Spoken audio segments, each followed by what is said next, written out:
يعني ايه كده؟ يعني خلاص؟ يعني ايه مفيش شيكابالا تاني؟ ازاي؟ انا من ساعه ما فتحت عينيا على تشجيع الزمالك وشيكابالا دايما قدام عينيا، تروح ناس تيجي ناس تغدر ناس، وناس تيجي نحبها وتغدر وتمشي، وشيكابالا ثابت وموجود في نادي الزمالك.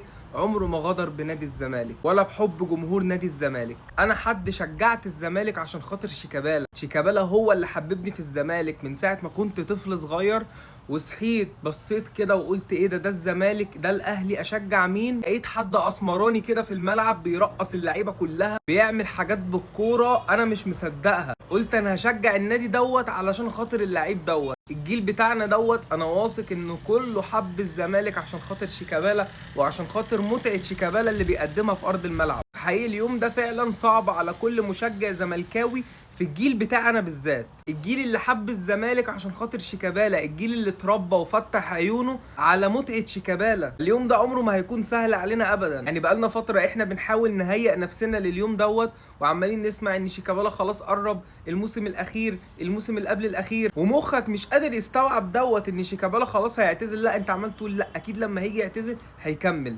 بجد اللحظة دي بجد لحظة صعبة عليا، يعني الواحد بجد عايز اعيط. مش قادر اشوف الزمالك من غير شيكابالا، مش قادر حتى اشوف كده ان في زمالك، في قايمه للزمالك مفيش شيكابالا موجود فيها. حقيقي فعلا الموضوع صعب، يعني شيكابالا يعني الكرة هتقف معاك والله، المتعه كلها هتعتزل مع شيكابالا الموسم دوت. وتظل اسطوره نادي الزمالك الحيه اللي مفيش زيها، اللي مش هتتكرر تاني في تاريخ نادي الزمالك. صحيح يا شيكا هتوحشنا في ارض الملعب المتعه، لكن انت دايما جنبينا ودايما معانا، وربنا يوفقك ان شاء الله في الخطوه الجايه ايا كان ايه الخطوه اللي انت هتاخدها. يعني احنا جمهور الزمالك دايما معاك وفي ظهرك، وهتوحشنا يا قائد.